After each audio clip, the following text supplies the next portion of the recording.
이준석 전 최고위원 먼저 이번 한 주 주목한 인물 누굽니까? 저는 추미애 장관 뭐 사실 이번 주만 네. 주목하는 인사는 아니지만은 네. 또 주목하게 된 것이 주목했습니까? 예, 사실 지난주에 이제 이낙연 그 대표가 예. 평가하면서 추미애 장관은 스타일의 문제가 좀 있는 것 같다 이렇게 얘기했는데 사실 그 전에 김종인 비대위원장 같은 경우에는 2달쯤 전에 추미애 장관의 문제는 인성의 문제다라고 표현한 적이 있었거든요. 네. 근데 저는 사실 스타일이냐 인성이냐 이 문제에서 최근에 추윤 갈등이라는 모습을 보면은 사실 이거는 뭐 상당히 개인적인 감정이 많이 발현되는 과정인 것 같다 이런 생각이 들어가지고 저는 김종인 비대위원장의 분석이 좀 더 옳지 않았나 이런 생각을 합니다. 예. 그리고 좀 이제 우리가 2시에 주목됐던 것이요, 바로 법무부가 감찰을 윤 총장에 대해 살찌였는데 조금 전에 이제 속보가 나왔습니다. 법무부가 감찰을 네. 일단 오늘 하지 없다. 않는다. 오늘은 안 한다. 오늘 안 한대요? 예, 그리고 뭐 자세한 것은 문자 풀로 보내겠다라는 예고 문자를 보냈다고 하네요. 예.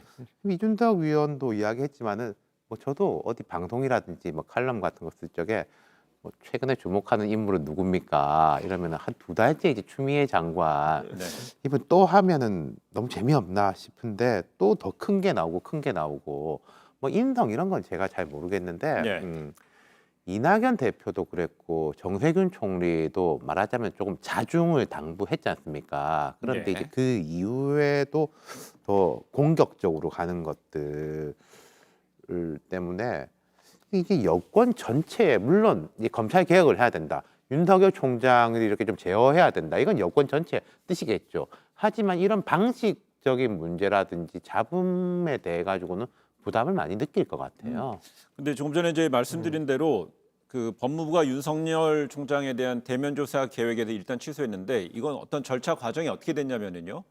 그 법무부가 그 법조를 출입하는 기자들에게 문자를 보내서 이렇게 얘기했다고 합니다. 오늘 예정됐던 법무부 감찰 담당관실의 대검찰청 방문 조사는 없습니다. 그리고 추가 공지가 이루어질 것입니다. 이렇게 했습니다.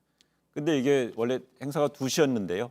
임박해서 이렇게 전달된 거예요. 기자들한테 문자로 전달됐어요. 저는 사실 여기에 대해서 여론이 아직까지 뭐 구체적으로 형성되진 않았는데 예. 이번에 2시에 철회한 것이 전 추미애 장관의 아까 말한 성격상 밀어붙였을 것 같은데 왜 그럼 뺐을까 여기에 대해 가지고 아까 뭐 정세균 총리도 언급하고 그다음에 또 이낙연 대표도 언급했지만은 어떤 다른 외부적인 영향에 의해서 중단된 것이냐 아니면 추미애 장관이 자체적으로 여론을 파악해가지고 이렇게 중단한 것이냐가 참 다르다 보거든요. 저는 추미애 장관 같은 경우에는 이제는 외부에서 이제 어느 정도 언질이 들어가고 압박이 들어가가지고 좀 자중하도록 해야 된다라는 입장을 저는 갖고 있는데 왜냐하면 이 검찰개혁이라는 4글자 단어 처음엔 이건 구호였습니다. 네. 근데 이제 하나씩 실제 결과물이 나오기 시작하면서 굉장히 희화화되고 있거든요. 예전에 박근혜 정부 때도 보면요. 처음에 뭐 종북척결 이러면서 그 4글자가 나중에는 희화화돼가지고 막 제가 아는 진보 측 인사들이 나도 종북이고 막 이러고 다녔어요. 그 단어가 희화화됐기 때문에 네. 전혀 무게가 없다는 걸 알았기 때문에 그랬던 거거든요. 저는 지금 검찰 개혁이라는 것도 추미애가 싫어하면 그냥 그걸 바꾸는 게 검찰 개혁이다. 이렇게 가버리면은 저는 검찰 개혁도 나름 중요한 아젠다라 생각하는데 그냥 이거는 유명무실한 그런 구호가 돼버릴 가능성이 있습니다. 그래서 네. 저는 여권 핵심부에서 이건 정권의 제1 아젠다다 보니까 조금 관리할 필요가 있다는 생각을 합니다. 조금 더 깊이 들어가 보면요. 초반만 하더라도 이 전선이 윤석열 총장 플러스 뭐 윤석열 사단, 네. 한동훈, 과거 특수통 이런 쪽대 뭐 추장관, 법무부 이런 쪽 전선이었다면은 언젠가부터 검찰 일반대 추미애 법무부 이런 식으로 전선이 좀 바뀐 게 있다. 이 네. 부분에서는 추미애 장관의 뭐 이런 표현이 적절한지 모르겠습니다만 전략적 전술적 오류가 있었다. 한 2번의 케이스 그 분기점이 있었는데 왜 이제 평검사 한 네. 사람이 이프로스 검찰 게시판에 뭐 이렇게 댓글을 달았지 않습니까? 네. 거기에다가 이렇게 커밍아웃 합니까? 라고 해서 그 사람을 이제 저격하는 평검사를 네. 저격하는 그 사람은 형사강력부 검사였거든요. 평검사고 그러자 한 뭐 200명, 300명이 댓글 달아가지고 뭐 나도 커밍아웃 네. 한다. 그 200명, 300명이라는 건 검찰 조직이 한 2,000명 된다고 하니까 상당한 거죠. 15%가 실명으로 그렇게 댓글을 네. 단 거는 그 부분 한 번이 있었고 이번 이 감찰 문제에 있어도 뭐 이게 너무 세세한 정보인지 모르겠는데 인천지검의 형사부장 검사를 법무부 감찰관식으로 파견을 불러와서 네. 당신이 윤석열 총장에 대해 가지고 이 대면 조사 포함해서 일을 진행하라라고 했는데 그 사람이 나 못하겠다라고 해서 이제 돌아가고 그 다음에 평검사 한테 이제 들고 가서 조사를 시키고 평검사가 하고 말고 이게 예우 차원의 문제가 아니라 법무부라든지 검찰이라든지 다른 공무원 조직들도 감찰이 개시되려면은 이러이런 요건이 있고 서면으로 수사를 하고 먼저 서면으로 당신이 이런 데 대해서 이제 답을 하시오. 네. 소명이 부족하면 이제 뭐 실제 대면으로 조사를 하겠소. 이런 절차들이 있는데 그게 부족했다라는 거거든요. 절차상의 문제를 지적하는 건데 그렇죠. 대신에 법무부가요 그 검사 이른바 평검사 2명을 대검에 보냈다는 거 보도자료 통해서 공개한 거 아니잖아요. 나 네. 취지를 통해서 안 거잖아요. 네. 결국 법무부가 드러내놓고 일각에서는 뭐 총장 망신주기다. 평검사급도 안 맞는데 평검사를 2명을 보냈다. 근데 법무부에서는 그걸 드러내놓고 수면 아래서 한 거잖아요. 어쨌든 저는 네. 이런 게 있습니다. 우리가 전쟁을 치른다 하더라도요. 예를 들어 적군이라고 하는 지칭되는 상대와 전쟁을 할 때도요. 예를 들어 장교가 가가지고 예를 들어 항복을 한다 그러면은 상대편에서 장교가 나와야 됩니다.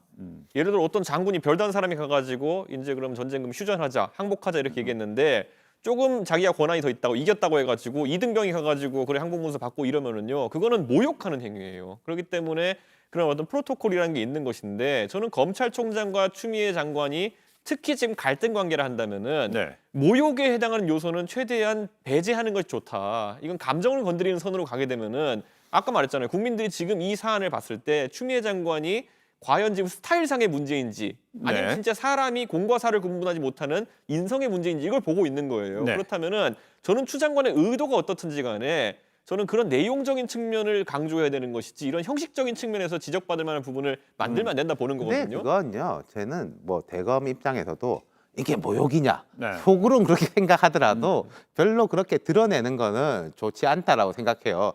그럼 뭐 평검사가 들고 가면 안 된다 법에 있는 것도 아니고 네. 제가 아까 말씀드린 그런 이제 기존의 절차하고 규정을 이제 따르지 않았다 이런 거는 이제 네. 뭐 반발을 할 수 있지만은 같은 뭐 검사인데 대한민국의 검찰청법은 검사는 검찰총장하고 검사로 이루어져 네. 있거든요. 그러니까 그거는 뭐 이준석 위원의 말에 저 뭐 일리가 있다고 생각하지만은 대검에서 그걸 명분으로 내걸 건 아니다 그렇게 생각합니다. 예전에 뭐 참여정부 때 권위 탈권위 했잖아요. 네, 그러니까요. 근데 이제 벌써 그게 몇 년 전인데요. 지금 권위 따질 건 아닌 것 같은데.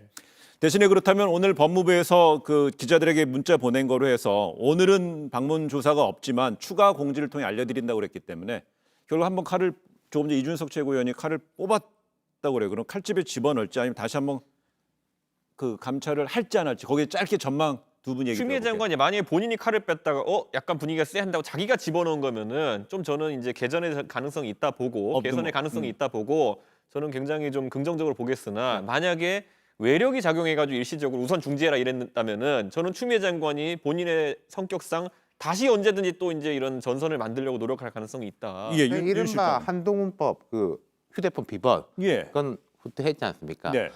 이건 지금 되게 분수령이라고 보는데요. 아까 제가 윤석열 사단 대 추미애 싸움이 아니라 검찰 전체 사단으로 비화될 수 있다라고 그 초기에 남부지검장 그때도 뭐 언론들은 뭐 추미애 라인이다 이렇게 썼어요. 근데 네. 그 사람이 반발하면서 사표를 썼습니다. 그리고 이번에 인천지검 부장검사가 법무부 감찰 담당관식으로 파견 나갔다가 못하겠다라고 하면서 또 물러났어요. 네. 그럼 또 어떤 경우에 그 추 장관이 어떤 직접 지시를 내린 사람이 나는 못하겠다라면서 또 거부하는 사태가 발생한다면은 그거는 추 장관의 권위가 너무나 손상되는 거기 때문에 이건 뭐 윤석열 총장이 반항하고 이런 문제가 아니지 않습니까? 여기에 대해 가지고는 추 장관이 좀 고민이 깊을 것 같아요. 그리고 사실상 이런 어떤 법무부가 이 검찰총장에 대한 감찰이 사실상 성사가 되면 처음이잖아요. 근데 감찰 내용이 지금 대략 그동안에 추 장관이 감찰 지시한 내용들이 한 너댓 개로 추려지잖아요. 네. 근데 만약에 감찰을 했는데 만약에 그 검찰총장의 그 업무 행정에 있어서 업무를 집행하는 데서 문제가 있는 게 드러났든가. 근데 그렇지 않았을 경우에 근데 타격도 지금 예를 우려했다는 들어서 뭐 한동훈 검사장에 대해 가지고 기소도 못했고 그랬는데 뭐 미안하다 이야기한 적 네. 있잖아요. 그 과거에 검찰이 정말로 비판받아 마땅한 행위들을 했을 때는 유죄 무죄 나오는지는 모르겠고 네. 일단 기소하고 보자 괴롭히고 보자라고 했을 때 정말 비판을 받았지 않습니까? 그래서 저는 뭐 윤 총장 감찰해가지고 결과가 별로 안 나온다고 해가지고 그거 자체로는 추 장관이 뭐 본인은 크게 타격을 받을 것 같지는 않은데 예. 그 부담은 여권 전반에는 갈 수 있을 거예요. 저는 그래서 제가 아까 이제 검찰 개혁 자체가 희화화되면 안 된다는 것이 검찰 개혁이라는 게 저도 잘 모르겠습니다. 분석해 보면 두 가지입니다. 첫째로는 조국 장관 관련해서 일이 있었을 때 나왔던 인권 수사에 대한 어떤 준칙이라든지 이런 걸 마련하는 게 하나의 검찰 개혁의 네. 방향이고요. 또 하나는 과도한 검찰의 권력을 나누겠다는 것이 하나의 또 저는 줄기라 보고 있거든요. 근데 이 첫 번째 전반부에 해당하는 인권 수사나 이런 부분에 대한 것은 내 편에게는 적용 안 된다라는 네. 것이 이번에 사실 한동훈 독재 폭행 사건으로 이제 드러났다 저는 이렇게 보는 거거든요. 그리고 이제 두 번째 같은 경우는 조직체에 대한 부분인데 이건 지금 국회가 담당하는 부분이 되어버렸습니다. 예를 들어 지금 공수처나 이런 것들에 대해 가지고 추미애 장관이 뭔가 의견을 개진하기 어려운 상황이 됐거든요. 그렇다면 과연 검찰 개혁에 있어가지고 추미애 장관의 역할이 무엇이냐 네. 남아 있느냐? 전 여기에 대해서도 이제 근본적인 질문이 나올 수 있다고 봅니다. 그리고 한번 이렇게 연결해 보면 어떨까요? 어제 최종적으로 공수처장 후보 추천위원회 추천을 못했잖아요. 네. 그다음 이제 여당에서는 공수처법 개정을 통해서 공수처 출범을 속도를 내겠다고 그러지 않습니까?